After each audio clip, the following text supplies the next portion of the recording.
കേരളത്തിൽ നടന്നിട്ടുള്ള നിയമസഭാ തെരഞ്ഞെടുപ്പിനെ കുറിച്ച് നമ്മൾ കുറച്ചുകൂടി ഡീറ്റെയിൽഡ് ആയിട്ടുള്ള ഒരു അവലോകനമാണ് ഇവിടെ നടത്തുന്നത്. തമ്പ് നിങ്ങളെല്ലാവരും തന്നെ കണ്ടിട്ടുണ്ടാവും. യഥാർത്ഥത്തിൽ UDFന് ഒരു 120 സീറ്റുകളിലേക്ക് എത്തിയിട്ടുണ്ട് എന്നുള്ളത് വേണമെങ്കിൽ നമുക്ക് പറയാവുന്ന ഒരു റിസൾട്ടാണിത്. അതിൻ്റെ പ്രധാനപ്പെട്ട കാരണം എന്താണെന്ന് വെച്ചാൽ നിങ്ങൾക്കെല്ലാവർക്കും അറിയാം, ഇപ്പോൾ കേരളത്തിൻ്റെ ചരിത്രത്തിൽ ഒരിക്കലും ഇല്ലാത്ത വിധം വലിയ ഭൂരിപക്ഷത്തിനാണ് UDFൻ്റെ സ്ഥാനാർത്ഥികളൊക്കെ തന്നെ വിജയിച്ചിട്ടുള്ളത്. കഴിഞ്ഞ തവണ ഷൈല ടീച്ചർ ജയിച്ചത് 60,000 വോട്ടുകൾക്ക് മുകളിലാണെങ്കിൽ ഇത്തവണ കുഞ്ഞാലിക്കുട്ടി ജയിച്ചേക്കുന്നത് തന്നെ വലിയ ഭൂരിപക്ഷത്തിനാണ് എന്നുള്ളത് നിങ്ങൾ മനസ്സിലാക്കണം. കൂടാതെ ഇത്തവണ രാഷ്ട്രീയത്തിലൊന്നുമില്ലാതിരുന്ന ചന്ദ്രികയിലൊക്കെ തന്നെ കമ്പനി സെക്രട്ടറി ആയിട്ടുള്ള സമീർ എന്നാണ് അദ്ദേഹത്തിൻ്റെ പേരെന്നാണ് ഓർമ്മ. അദ്ദേഹം വന്ന് മത്സരിക്കുകയും പുതുമുഖമായിട്ട് പോലും മുസ്ലിം ലീഗിൻ്റെ ഉറച്ച മണ്ഡലത്തിൽ നിന്ന് മത്സരിക്കുകയും അദ്ദേഹം തന്നെ 50,000-ലധികം വരുന്ന 60,000-ഓളം വരുന്ന വലിയ ഭൂരിപക്ഷം നേടുകയും ചെയ്തു എന്നുള്ളതൊരു യാഥാർത്ഥ്യമാണ്. അപ്പോൾ ഇത്തരത്തിൽ നമ്മൾ എടുത്തു നോക്കിയിട്ടുണ്ടെങ്കിൽ വലിയ ഭൂരിപക്ഷത്തിനാണ് കോൺഗ്രസിലെ സ്ഥാനാർത്ഥികൾ എല്ലാവരും തന്നെ വിജയിച്ചത് എന്ന് നിങ്ങൾ ആലോചിക്കണം. കേരളത്തിൻ്റെ ചരിത്രത്തിലാദ്യമായി UDF യഥാർത്ഥത്തിൽ വലിയ ഭൂരിപക്ഷം നേടിയിരിക്കുന്നു. അതിൻ്റെ പ്രധാനപ്പെട്ട കാരണം കഴിഞ്ഞ തവണ LDF അധികാരത്തിലേക്ക് വരുമ്പോൾ പോലും LDFന് കിട്ടിയിട്ടുള്ളത് 95 ലക്ഷത്തോളം വരുന്ന വോട്ടുകളായിരുന്നുവെങ്കിൽ ഇത്തവണ നിങ്ങൾ അറിയേണ്ടത് 94,34,000 വോട്ടുകളായിരുന്നുവെങ്കിൽ ഇത്തവണ UDFനെ അധികാരത്തിലേക്ക് എത്തിച്ചിട്ടുള്ളത് 46%-ലധികം വോട്ടുകളും, അതായത് കഴിഞ്ഞ തവണ 45.43 LDFൻ്റെ ഉണ്ടായത്, അതിനേക്കാൾ വലിയ വോട്ടുകളും യഥാർത്ഥത്തിൽ കേരളത്തിൽ ഒരു മുന്നണി 1 കോടിയിലധികം വോട്ടുകളും കരസ്ഥമാക്കുന്ന ഒരു തെരഞ്ഞെടുപ്പാണ് ഇതെന്നുള്ളത് നിങ്ങൾ പറഞ്ഞു പോകരുത്. സാധാരണ ഒരു മുന്നണിയും തന്നെ 1 കോടി എന്ന് പറയുന്ന ഒരു നമ്പറിലേക്ക് എത്തിയിട്ടില്ല.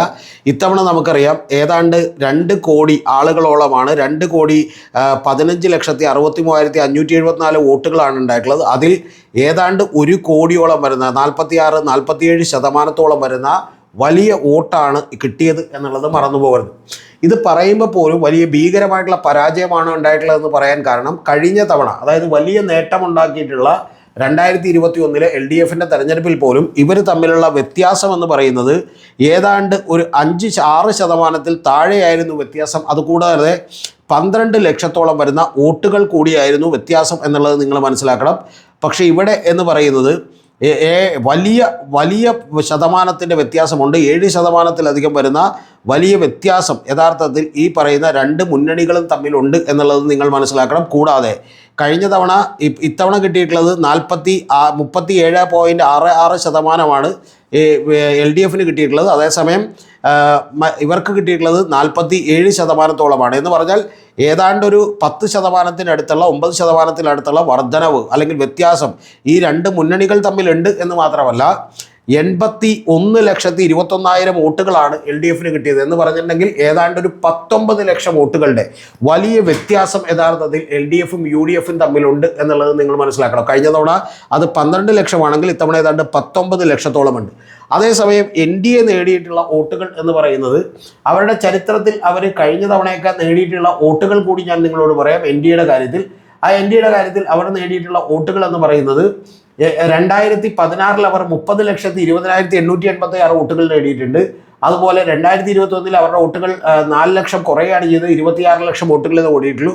പക്ഷേ ആ പഴയ വോട്ടുകളിലേക്ക്, അതായത് 31 ലക്ഷം വോട്ടുകളിലേക്ക് NDA കൂടി എത്തിയിരിക്കുന്നു എന്നുള്ളതാണ്. എന്ന് പറഞ്ഞാൽ NDAയുടെ വോട്ടുകൾ ഏതാണ്ട് ഏറെക്കുറെ ഈ കഴിഞ്ഞ ലോക്കൽ ബോഡി തെരഞ്ഞെടുപ്പിൽ ഉണ്ടായിട്ടുള്ള വോട്ടുകൾ അവർക്ക് ഇതിനകത്ത് നിലനിർത്താൻ കഴിഞ്ഞു. പലപ്പോഴും അതിൽ നിന്ന് കുറച്ച് വോട്ടുകൾ LDFലേക്ക് വരാണ്ട് അങ്ങനെ വന്നില്ല എന്ന് മാത്രമല്ല അതേഴ്സ് എന്ന് പറയുന്ന ലോക്കൽ ബോഡിയിലെ മഹാഭൂരിപക്ഷം വരുന്ന വോട്ടുകൾ, അതേഴ്സ് ആയിട്ടുള്ള വോട്ടുകൾ, അതായത് മറ്റുള്ള ഇൻഡിപെൻഡൻ്റ് ആയിട്ടുള്ള വോട്ടുകൾ കിട്ടിയിട്ടുള്ള ഏതാണ്ട് 13% വോട്ടുകളുണ്ട്. ആ വോട്ടുകളിൽ മജോറിറ്റി വോട്ടുകളും യഥാർത്ഥത്തിൽ ഈ പറയുന്ന UDFലേക്ക് ചെന്നു.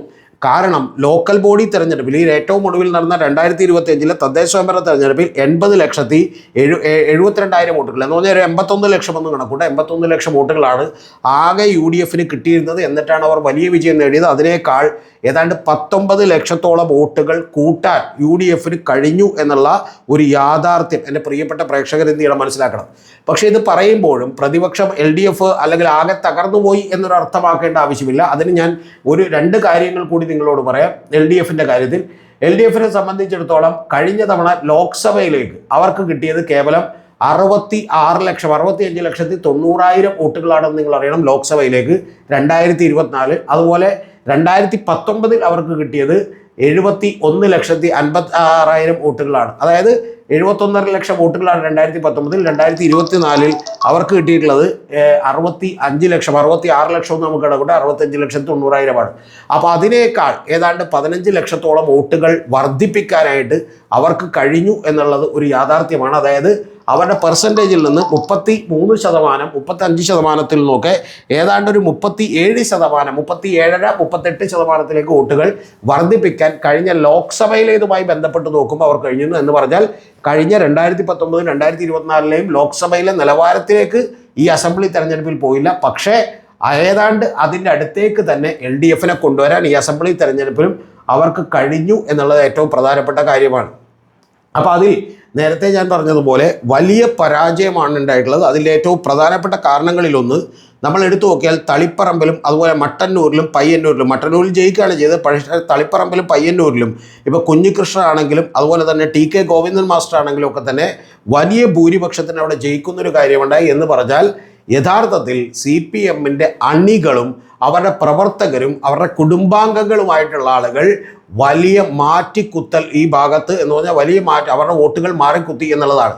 അതിൻ്റെ പ്രധാനപ്പെട്ട പ്രശ്നം എവിടെയാണ് കിടക്കുന്നതെന്ന് ചോദിച്ചാൽ നിങ്ങൾ അറിയേണ്ടത് കാലാകാലങ്ങളായി 10, 30, 40 കൊല്ലത്തെ അവരുടെ ജീവിതത്തിൽ അവരൊരിക്കലും മാറ്റി അരിവാൾ ചുറ്റിക നക്ഷത്രം എന്ന് പറയുന്ന ചിഹ്നത്തിലല്ലാതെ വേറെ ഏതെങ്കിലും ചിഹ്നത്തിൽ കുത്തിയിട്ടില്ലാത്ത ആളുകൾ വരെ വലിയ തോതിൽ മാറി എന്നുള്ളതാണ് യാഥാർത്ഥ്യം.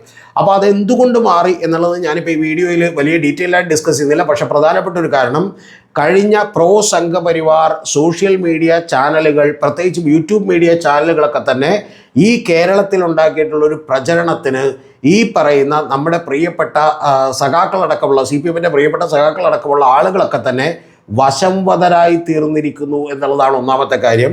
രണ്ടാമത്തെ കാര്യം, CPM എന്ന് പറയുന്നത്, പിണറായി നയിക്കുന്ന CPM എന്ന് പറയുന്നത് യഥാർത്ഥ ഇടതുപക്ഷമല്ലെന്നും ആ ഇടതുപക്ഷം ഒരു വലതുപക്ഷത്തേക്കുള്ള വ്യതിയാനം കാണിക്കുന്നുവെന്നും ആ വ്യതിയാനം കാണിക്കുന്നതിൻ്റെ ഭാഗമായി ഈ യഥാർത്ഥ ഇടതുപക്ഷത്തെ ഞങ്ങൾക്ക് വീണ്ടെടുക്കണമെന്നും ആ യഥാർത്ഥ ഇടതുപക്ഷം നെഹ്റുവിയൻ ലെഫ്റ്റായിട്ടുള്ള ഞങ്ങളാണ് എന്ന് പറയുന്ന VD സതീശൻ്റെ പ്രഖ്യാപനവും കൂടാതെ ഇത്തരത്തിൽ അടർത്തിയെടുത്തിട്ടുള്ള G സുധാകരൻ മുതൽ TK ഗോവിന്ദൻ മാസ്റ്റർ വരെയുള്ള നിരവധി ആളുകളെ കൊണ്ട് അവരുണ്ടാക്കിയിട്ടുള്ള ഒരു വലിയ ഈ പറഞ്ഞ പോലെ പ്രതിച്ഛായ നിർമ്മിതിയുണ്ട്. ആ പ്രതിച്ഛായ നിർമ്മിതിയിലേക്ക് സഖാക്കളടക്കം പെട്ടിരിക്കുന്നു എന്നുള്ളതാണ്. എന്ന് പറഞ്ഞാൽ ഒരു ആൻറ്റി പിണറായി വേവ് ഉണ്ടാക്കാനായിട്ട് അവർക്ക് കഴിഞ്ഞു എന്നുള്ളതാണ് ഇതിൻ്റെ ഏറ്റവും വലിയ കാര്യം. ഒരു പ്രോ സംഘപരിവാർ സോഷ്യൽ മീഡിയ ഹാൻഡിലുകളൊക്കെ തന്നെ ഇത് പ്രചരിപ്പിക്കുകയും വളരെ കൃത്യമായി ഇത് പ്രചരിപ്പിക്കുകയും ചെയ്യുന്നതായിരുന്നു കഴിഞ്ഞ 10 കൊല്ലങ്ങളിൽ എന്നുള്ളത് മറന്നു പോകരുത്. അതിൻ്റെ അഡ്വാൻറ്റേജ് ഇത്തവണ കിട്ടിയത് യഥാർത്ഥത്തിൽ UDFനാണെന്ന് മാത്രമേ ഉള്ളൂ. പക്ഷേ അത് അധിക നാൾ നീണ്ടു നിൽക്കും എന്ന് ഞാൻ വിചാരിക്കുന്നില്ല. സംഘപരിവാറും BJP രാഷ്ട്രീയവും ഒക്കെ വളരുന്നതിൻ്റെ വലിയ സാധ്യതകളാണ് കാണുന്നത്. അതുകൊണ്ട് ഇതൊരു നിസാര തോൽവിയല്ല CPMനെ സംബന്ധിച്ച്, അല്ലെങ്കിൽ LDFനെ സംബന്ധിച്ച്, വിശേഷ CPMനെ സംബന്ധിച്ച് CPMൻ്റേത് ഭീകരമായിട്ടുള്ള പരാജയമാണ്. പക്ഷേ ഇപ്പോഴും നിങ്ങൾ മറന്നു പോകരുത്, 80 ലക്ഷത്തോളം സോളിഡ് ആയിട്ടുള്ള വോട്ട് ബാങ്കുകൾ അവിടെയുണ്ട്. ആ 80 ലക്ഷത്തിൻ്റെ അപ്പുറത്തേക്ക് നിങ്ങൾക്ക് വളരാൻ കഴിയണമെങ്കിൽ ഇതിനുള്ള യഥാർത്ഥ കാരണങ്ങൾ കണ്ടെത്തി ചികിത്സിക്കാൻ കഴിയണം. ആ യഥാർത്ഥ കാരണങ്ങളെക്കുറിച്ച് ഞാൻ മറ്റൊരു വീഡിയോ ചെയ്യുന്നത് കൊണ്ട് ഞാൻ ഡീറ്റെയിൽസിലേക്ക് കിടക്കുന്നില്ല. പക്ഷേ പ്രധാനപ്പെട്ട ഒരു കാര്യം, ആ വീഡിയോ കൂടി എല്ലാവരും കാണണം എന്ന് ഞാൻ നിങ്ങളോട് അഭ്യർത്ഥിക്കുന്നു. കൂടാതെ മറന്നു പോകേണ്ട, നമ്മുടെ ചാനലിനെ സപ്പോർട്ട് ചെയ്യണം എന്ന് താല്പര്യമുള്ളവർക്ക് വേണ്ടി മാത്രം ചില കാര്യങ്ങൾ കൂടി പറഞ്ഞോട്ടെ. ആ ചാനലിനെ സപ്പോർട്ട് ചെയ്യാൻ വേണ്ടി നിങ്ങൾക്ക് നമ്മുടെ അടുത്ത് മെമ്പർഷിപ്പ് എടുക്കാം. സബ്സ്ക്രൈബ് ബട്ടൻ്റെ റൈറ്റ് സൈഡിൽ തന്നെ ജോയിൻ എന്ന് പറയുന്ന ഒരു ബട്ടൺ ഉണ്ട്. ആ ജോയിൻ ബട്ടണിൽ ക്ലിക്ക് ചെയ്തുകൊണ്ട് നിങ്ങൾക്ക് ലെവൽ 1 179 രൂപയാണ്, ലെവൽ 2 359 രൂപയാണ്. അത്തരത്തിൽ നിങ്ങൾക്ക് ക്യാഷ് അടച്ചുകൊണ്ട് ഒരു മാസത്തേക്കുള്ള മെമ്പർഷിപ്പ് എടുക്കാം. അതല്ല ഒരു മാസത്തേക്ക് അത്രയും ഓരോ തവണയും തരണ്ടേ എന്ന് വിചാരിക്കുന്നവർ വൺ ടൈമായി പേ ചെയ്യണമെങ്കിൽ നിങ്ങൾക്ക് ഗൂഗിൾ പേ നമ്പർ കൊടുത്തിട്ടുണ്ട്. കൂടാതെ നിങ്ങൾ അറിയേണ്ടത് അതിൻ്റെ നമ്മുടെ അക്കൗണ്ട് നമ്പറും കൂടി കൊടുത്തിട്ടുണ്ട്. അപ്പോൾ അതിലേക്കും നിങ്ങൾക്ക് ഫിനാൻഷ്യലി നമ്മളെ സപ്പോർട്ട് ചെയ്യാൻ താല്പര്യമുള്ളവർക്ക് സപ്പോർട്ട് ചെയ്യാവുന്നതാണ്. തീർച്ചയായും LDFും അതുപോലെ തന്നെ CPM ഒക്കെ ചെയ്യാതിരുന്നൊരു സോഷ്യൽ മീഡിയ പ്രചരണങ്ങൾക്ക് അല്ലെങ്കിൽ ഡിഫൻസിന് തുടക്കം കുറിക്കാനാണ് നമ്മൾ ആഗ്രഹിക്കുന്നത് എന്നുള്ളത് കൂടി എൻ്റെ പ്രിയപ്പെട്ട പ്രേക്ഷകരോട് പറഞ്ഞോട്ടെ. ഇനി ഇതൊന്നും ചെയ്തില്ലെങ്കിലും നിങ്ങൾക്ക് തീർച്ചയായിട്ടും നമ്മുടെ വീഡിയോകൾ കണ്ടുകൊണ്ടും അതിൻ്റെ താഴെ കമൻറ്റുകൾ രേഖപ്പെടുത്തിക്കൊണ്ടും നമ്മളെ സപ്പോർട്ട് ചെയ്യാവുന്നതാണ് എന്നുള്ളത് കൂടി പറഞ്ഞു വെക്കട്ടെ.